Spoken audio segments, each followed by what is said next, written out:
It's preparing to live stream. I don't know if you can see that. I don't think you can. Looks like it's live on my end. Is it? Okay. So hello, everyone. I'm Dr. Trish Murray, physician, best-selling author, and the Health Catalyst speaker. And we're doing a podcast today with, hold on a second.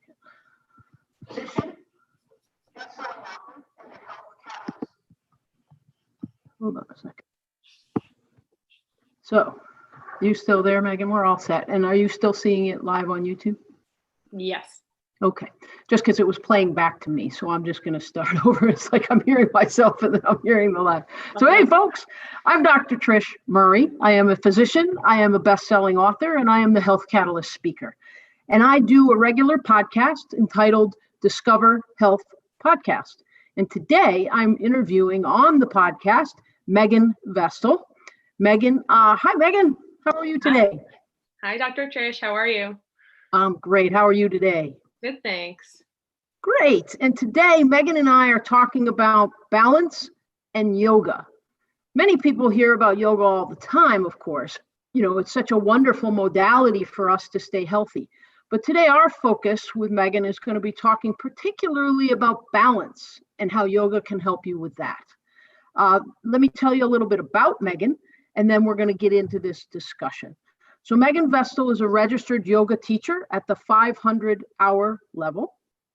She teaches a multitude of yoga classes outside, inside, and online, and particularly including our Discover Yoga class as part of the Discover Health Movement membership program. Meghan teaches gentle yoga, vinyasa flow, yin yoga, restorative yoga, and beginner yoga. Her philosophy is that everyone can benefit from yoga in some way, and that yoga is ultimately the best practice to connect with body, mind, breath, and spirit. In addition to teaching the physical practice of yoga called asana, Meghan also provides guided meditation and breath work called pranayama instruction. And we're going to be hitting on a lot of this today. So, Meghan, let's get right into it. How does the practice of yoga improve balance? So as you said, Trish, yoga is such a great modality and it's really well-rounded if it's taught kind of correctly and holistically. So when I teach yoga, it's really a mindful practice, a mindfulness-based exercise. So you're not only moving your physical body, but you are also working on concentrating, whether that is in the physical postures or as part of your meditation practice or part of the breathing techniques that I like to include. So that focus, that concentration is really going to help you in the movement, in the postures where we are asking your physical body to do some type of balance. That movement and that coordination is really beneficial for your physical body on and off of your yoga mat. So it's going to help you build that strength and that tone to your muscles so that you're able to hold your body up in space and kind of manipulate it into these different postures that we like to have a lot of fun with. That coordination is also going to help you in your day-to-day life. So walking down the street or going up and down your stairs. I like to bring in a variety of poses that help us to challenge our balance. So that's really important. If we were moving only in the ways that we felt comfortable, we wouldn't see all that much improvement. But if we are challenging ourselves and having fun with that, so not forgetting to smile and maybe laugh a little bit if we're coming in and out of the poses, that's all part of the practice of yoga. So it's a really great modality for many different things. Calming yourself, just incorporating some movement, but also working on your stability and your balance. Yeah, I mean, balance, folks, you know, let's talk about a moment here, Meghan, East versus West. Mm. Yoga, how long has it been around? It's been around for thousands of years, but when it came over to the United States in particular, it was mostly viewed as this physical exercise type activity, which it is partially, but it's so much more than that. So, what we are learning in our yoga teacher trainings, and what I want to bring forth to my students, is that it's this incorporation of East and West. And it's really a holistic practice that, like I said, is going to bring in um, kind of that mental aspect, dealing with your emotions, your energetic body, as well as your physical body. So that's so important, especially if you've never practiced before, to make sure that you let go of that stereotype of, as you always say, turning yourself into a pretzel. Yes, you might feel as though some poses are challenging your body in that way, but the practice is so much more than that. And you'll get a lot of benefits if you are attending a class and working with an instructor that sees it more holistically. Yeah, I mean, so many times I've been to yoga classes. I've done yoga for many, many years, and that's why I have it as part of Discover Health Movement membership. It's so important. It saved me after medical school when I was in my early 40s. I didn't go to medical school till I was 30, folks, and I finished all my training and everything else. And even though I had been an elite athlete as a young person, 6, 7 years of training in medical school and residency and not sleeping and all that stuff trashed me in a lot of ways, just like it does many people. And I can remember going for a hike after I finished residency and stuff up here in the mountains. And I was so exhausted, I couldn't complete the hike. And I felt like I was 80 at the age of 40. And you know what? That's just not where I was going to go. And to be honest, what I got into is, and I said to myself, yoga's been around for thousands of years.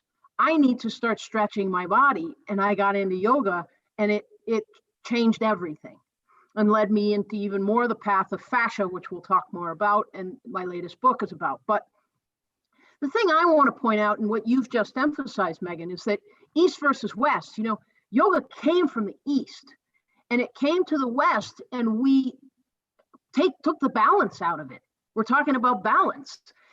There are challenging postures in yoga. Absolutely. Yoga encourages challenging yourself in balance, challenging yourself in strength, challenging yourself in endurance. But the thing about the West is that seems to be all many people focus on. And yes, the idea that we're going to challenge ourselves by tying ourselves up like a pretzel and doing more, holding ourselves in warrior for like forever. That's not what yoga's about. Yeah. Yes, that's a part of it, but the balance is the Eastern part. Balance your mind, balance your energy, balance your consciousness, and always balance a challenging posture with a restorative posture. And the idea that your body is going to be kept in excellent balance so that you can endure the day and feel like you're ready to face the day. Or if your focus is in the evening doing a class, being able to sleep better. So it's so important to remember about balance of East and West, balance of challenging versus restorative. And this is one of the major reasons why I think yoga is something that we all need in our lives. So let's talk a moment about, how effective the yoga is on the fascia and the whole system, meaning you're not just working your arm, you're not just working your leg. Talk about, Meghan, how yoga encourages full body movement on the nervous system as well as the connective tissue system. Well, it really is a full body practice, and kind of piggybacking to what you were saying, it's so much less about the result. So you kind of go into a different type of exercise practice, let's say, and you have this expectation of what you will, say, achieve at the end of your hour. But yoga is much more about, and why we call it a practice is because it's something that you come back to time and time again. And that's when you'll really start to notice some differences in your bodies. I like to let my students let go of their expectations and really just be in the moment. So noticing what their body feels like. If they come onto the mat and they're feeling tight and they're feeling tense, they might be feeling like their fascia is stiff and immobile. We'll guide through a variety of poses and flows and the kind of stereotypical yoga part of the practice. But throughout the class, and then at the end of the class, I always try to bring people back in stillness, maybe in quiet, and touch base with their body again. And they might notice a difference. They might not notice that big of a difference, but it's all about bringing that awareness in, letting go of what is going on in your environment. What I love about the online class is that you're not all that concerned with what other students are doing. It's really all about what's going in your physical body, your mental body. So getting my students more familiar with things like anatomical terms, and for them to realize that their connective tissue, their fascia, their muscles, their whole body is working in some way. It's being moved in some way in this yoga practice, so that they are more in touch with themselves, both on and off the mat, I think is hugely important to educate students. We live in this body for our entire life, but so many people don't understand their anatomy. And you don't need to know as much as Dr. Trish Murray. If you haven't gone to medical school, you won't know every single thing about the body, but it's important to know general terms about your body and about your system and how it works. I think that is so imperative. Absolutely. I mean, there is no reason for anyone to have to get into an anatomy book and try and, memorize things. That's not the answer at all.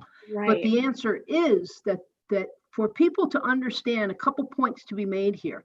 First of all, your nervous system, everybody out there knows, is a holistic, three-dimensional system that has to touch every single part of your body, or you're not going to be able to sense things. So our nervous system is in our brain, and then our peripheral nerves and our spine, and it's a holistic system. It touches every single aspect and every nook and cranny of your body.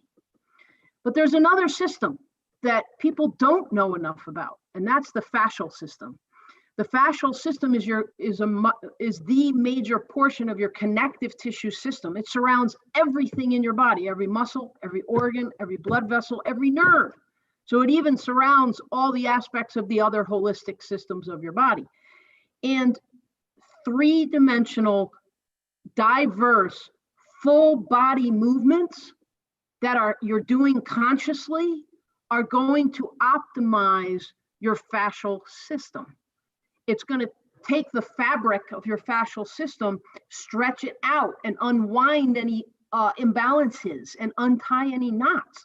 And that's why, in my mind, yoga has been around for thousands of years. Because, folks, it's exactly what allows you to unwind the knots, untie the knots, and optimize the balance of your fascial system, and then the balance between your fascial system and your nervous system and your vascular blood system, your circulatory system. So if you want to optimize your health, you want to balance your health, you got to be doing yoga. It's as simple as that.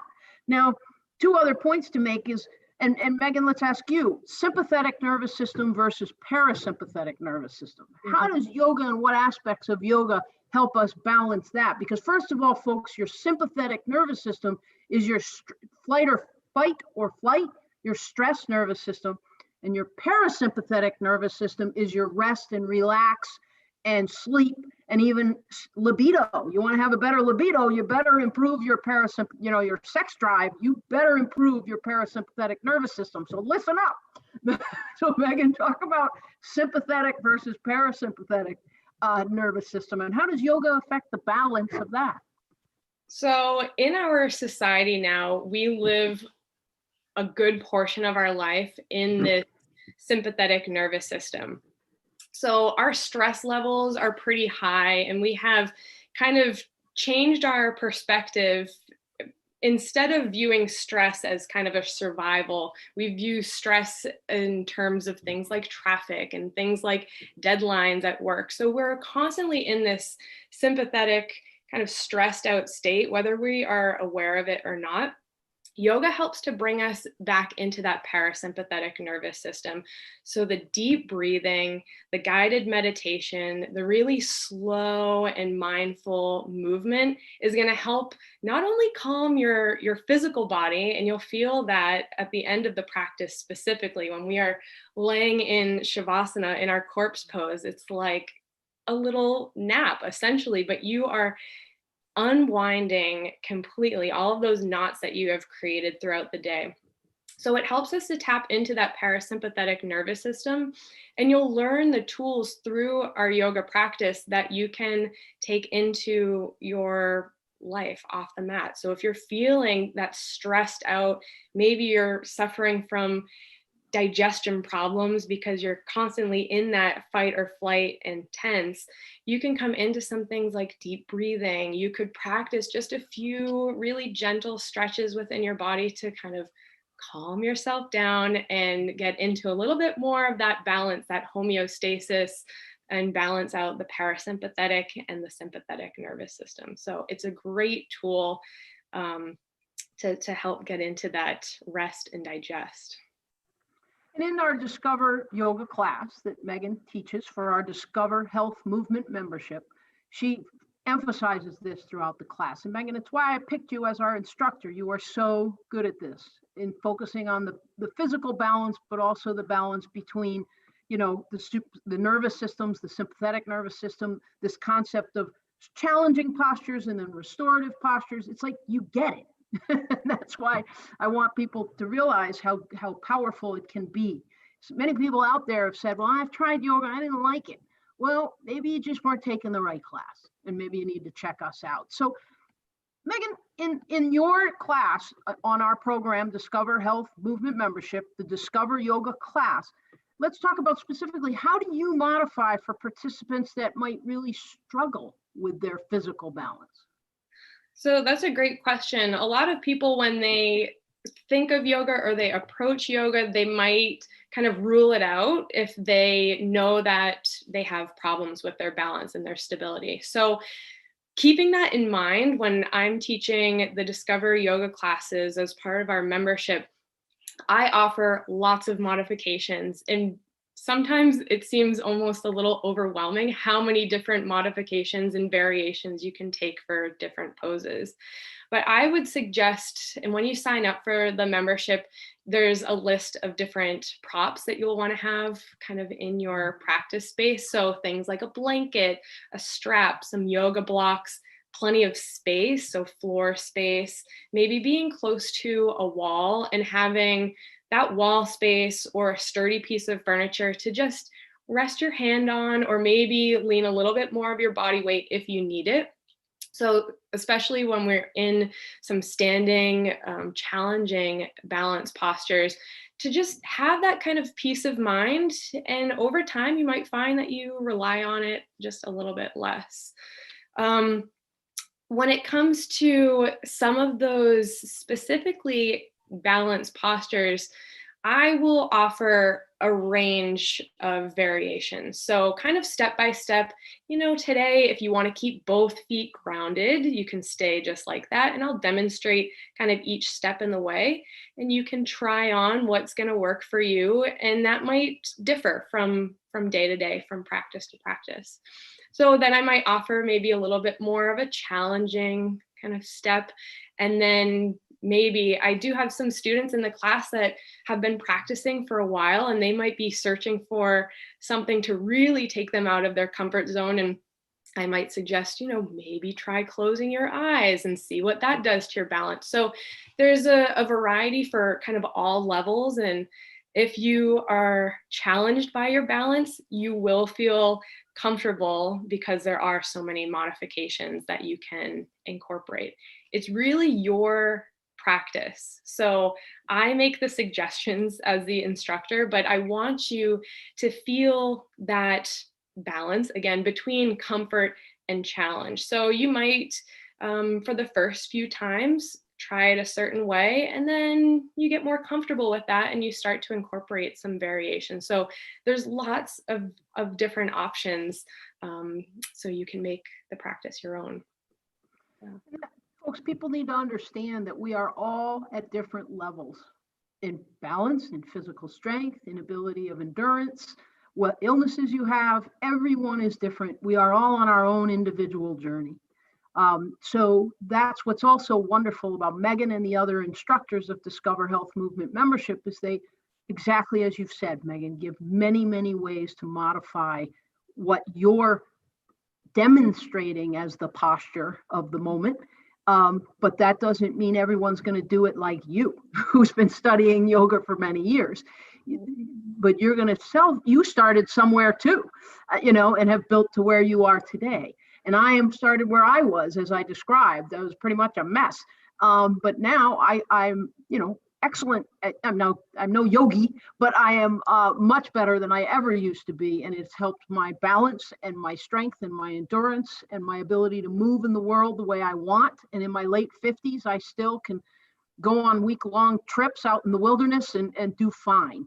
And it's because I do yoga every day, as well as other movement modalities that are therapeutic to me and not always challenging to my system. So Meghan, you teach our class, of course, but what are some of your tips for improving balance? You've mentioned on the mat, or you may want to mention some others, but what about off the mat as well? So on and off the mat, what are some tips? I have lots and lots of different tips. So for one, where you are practicing is really important. So if you're watching the Discover Yoga classes, you'll notice in my home studio space, my office, I have my mat laid out on kind of this fuzzy shag looking carpet. What I would recommend, especially if you're just starting out, is to have your mat on a nice hard surface. So a wood floor, a laminate floor, a tile floor, so that you're not kind of losing your balance just because the ground that you are setting up your mat. So if you have a really thick mat also, that's going to be great for the postures where we're down on the floor or we're on our hands and our knees to help support those joints. But when it comes to balance, that can throw your balance a little bit off. You might feel like your feet are wobbling a little bit.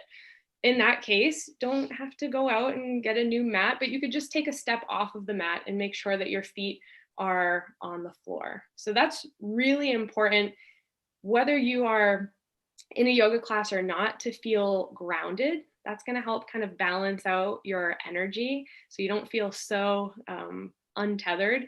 So in a class where we're incorporating a lot of balance, I'll make sure that we kind of start out and maybe end the class too with some grounding postures and techniques. So making sure your feet are on the floor, you kind of feel that surface with your feet and your toes so that you feel just a little bit more comfortable with that point of contact when you're lifting your arms in the air or you're balancing on one foot. It's really important as you start to incorporate balance into your routine to make sure that you are strengthening your core. So your core muscles are doing a lot of work to help keep you steady and strong. So strengthening your core in your abdominals, your back muscles, as well as things like your pelvic floor, and then the muscles down into your legs are going to help as well as you are working on some more challenging postures. Practice is really important. So coming back to those poses that challenge you time and time again, you might hate boat pose, but boat pose is a really good posture to help build that core strength and to improve your balance. One tip that I like to include when I'm teaching a balance pose, such as tree, for example, is to use a focal point, or what we call in the yoga practice a drishti. So a focal point is some place that you're going to rest your gaze preferably something that's not moving. So not looking outside and seeing kind of the trees moving or cars driving by, but something at eye level, maybe a spot on the wall or the floor that you can fix your gaze and then come back into that focus and that concentration. Make sure that you're still breathing so that you're able to maintain balance. Know that if you're coming in and out from the pose, you're still building up strength and you're challenging both your body and your brain to work through those postures. So have a little humility, a little optimism, maybe smile, maybe laugh. If you're practicing near someone too, it's all fun. You don't have to be so serious. Coming back to that breath. So breathing is so important. You might be able to hold a pose and you're thinking to yourself, I've got it. I'm not moving. I'm standing really strong, but you may be holding your breath. We want to keep that flow of breath coming in and out through the body. That prana, that energy is so important. And really it's more detrimental if you are losing sight of your breath, if you're not breathing at all. So keep your breath going, use props if you need to. So if you feel that you're really struggling in a pose and that's just giving you this kind of negative outlook, you don't really feel like coming to yoga class because you do feel so challenged, bring in a really sturdy chair or practice in your kitchen. So you have maybe a countertop or a table to rest your hand. Take breaks when you need to. So there's just so many different ways that you can modify, like I said, so that you're able to practice and really have a good time doing it. Megan, those are all awesome tips.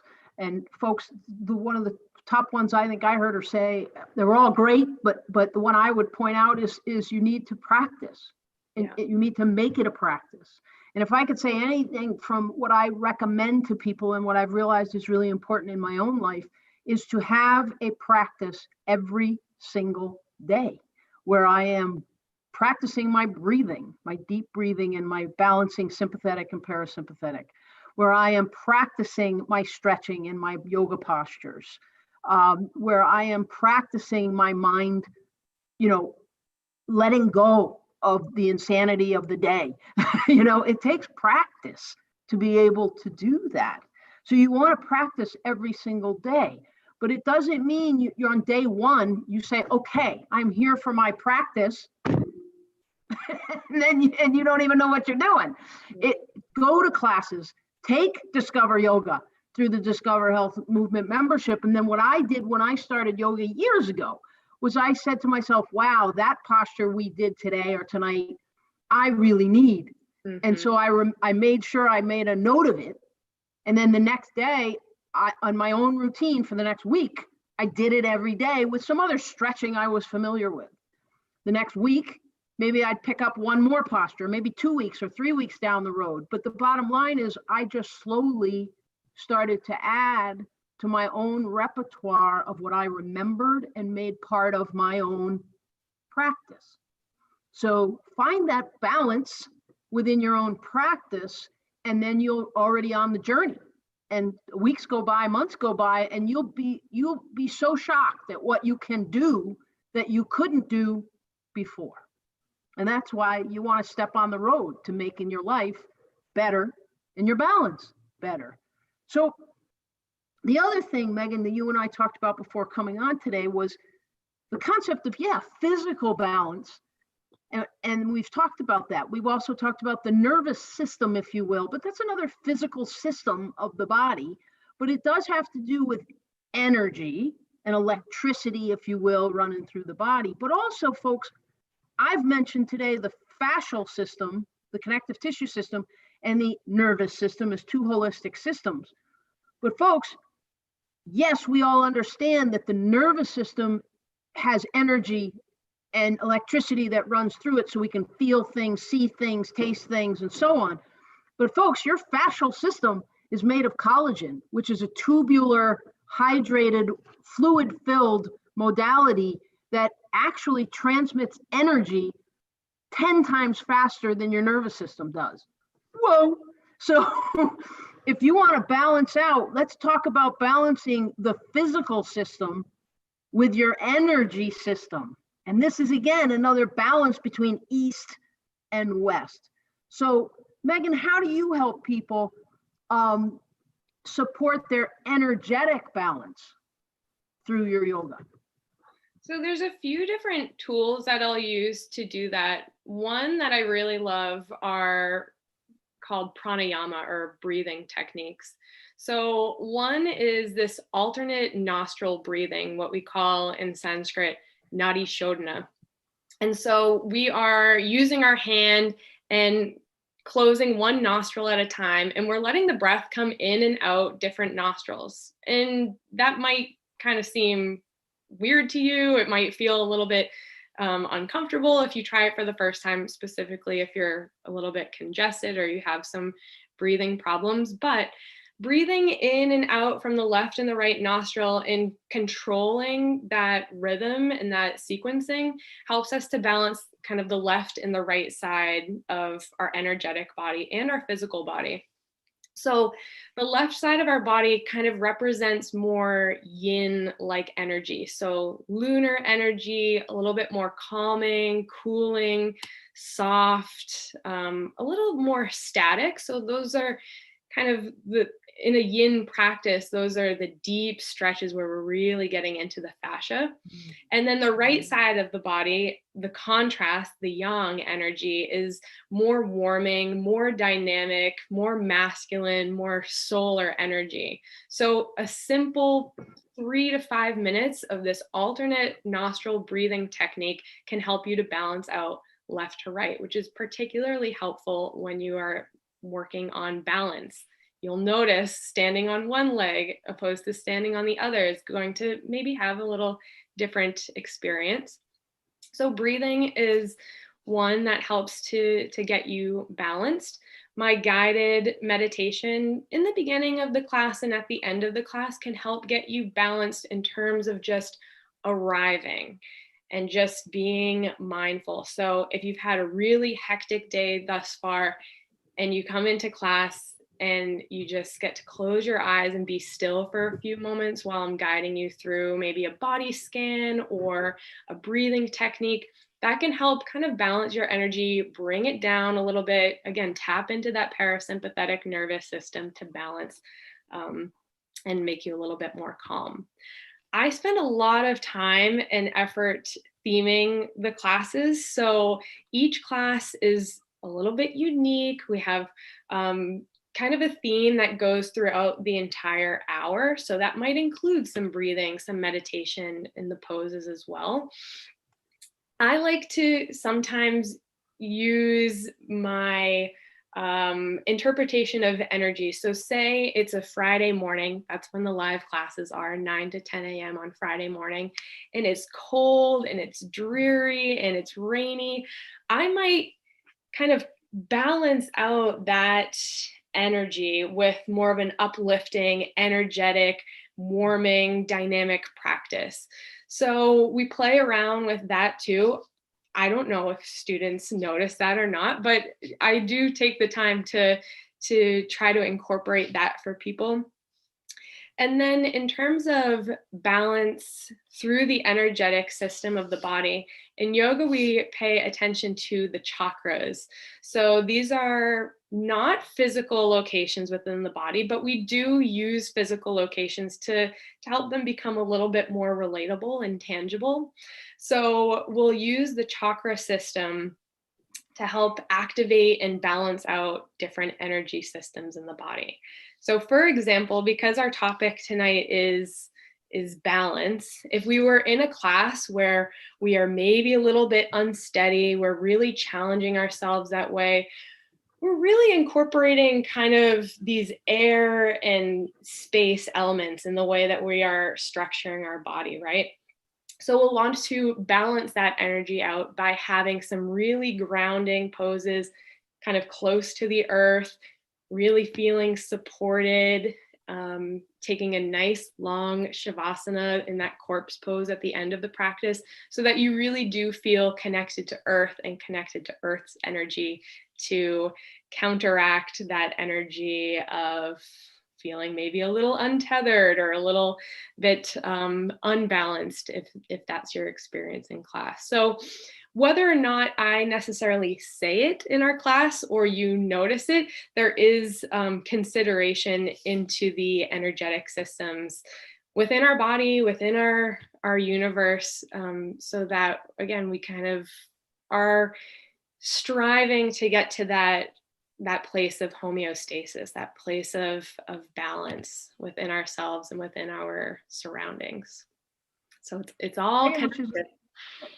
Which is another reason why I chose you to be our instructor for Discover Health Movement membership. I mean, folks realize that the chakras, there's the root chakra, and then of course, take them through. What are the names of the chakras for them, Meghan? Sure. So I'll give you kind of the Sanskrit word, but you don't have to memorize, of course. And then I'll give you more or less the location within the body and what we relate it to. So there are 7 main chakras that we really focus on, and I'll start kind of from the bottom up. So we'll start with Muladhara chakra. Muladhara chakra is our root chakra. So this is kind of located at the base of the spine, the pelvic floor, and encompasses things like that safety, that security, that groundedness, your tribe, your relationships. Then moving up through the chakra system, we come to what's called the Svadhisthana chakra. This is the sacral chakra. So it is the location of the pelvic bowl, and it includes all of our reproductive organs. And it really is that place of creativity, of our sensuality and our sexuality. And as we move up through the system, we come to what's called the Manipura chakra. Manipura chakra is located around the solar plexus, and it's this place where we transform. So it's kind of in our belly region, and it's where we transform even quite literally things like food. So we talk about digestive fire and that power of transformation and Manipura.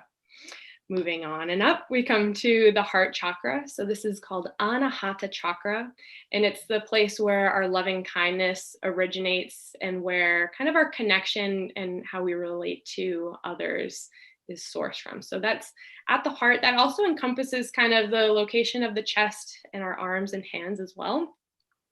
And then we'll come to the throat chakra, or what's called Vishuddha chakra. So throat chakra encompasses the throat, the neck, the larynx, as well as the mouth, the tongue, and really is our communication center. So our communication in terms of speaking, maybe poetry, as well as the way in which we listen to people. So your throat chakra might be out of balance if you are the type of person who talks maybe too much or interrupts, but it also could be unbalanced if you are really shy and you have trouble expressing yourself. So that's throat chakra, Vishuddha chakra.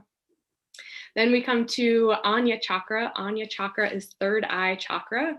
So the location of the third eye, this is really the place where we tap into our intuition. We talk a lot about actually the gut-brain connection. So your intuitive knowledge, your inner wisdom, and really trusting that. And then the final chakra is Sahasrara chakra, or crown chakra, really from the top of the head, but kind of moving on and upwards from the top of the head. And this is really the closest part within our physical body and our energetic body that is towards divinity, towards spirituality, whatever it is that you believe in. So it doesn't have to be one thing or another. And it's really your closest connection to the divine and towards enlightenment. So those chakras can become out of whack, out of balance. So even if just that scan through and you thought to yourself, oh, well, I've had, maybe throat cancer, or I have pelvic floor dysfunction. Those are physical symptoms that can be related to our energetic system. So it's really fascinating how it's all connected. What's even more fascinating, or just as fascinating, Megan, is to point out to people that anatomically, every single one of those chakras is where your thickest aspect of your fascial system is. So if the fascia transmits energy faster than anything else in your body, you mentioned the pelvic floor, your pelvic diaphragm, that's a very thick form of fascia for the root. If you go to the sacrum has an enormous amount of connective tissue fascia, thick, that wraps around it. Your tailbone, your sacrum, sits in basically a connective tissue sling that is very thick. If you go to your solar plexus, that's your respiratory diaphragm, very thick fascial material. If you go to your heart is in the pericardium, which is an enormously thick bag that supports and holds and supports your heart. Your Simpson's fascia, which is in your throat, is another diaphragm. Your sella turcica in your brain is right where that third eye is.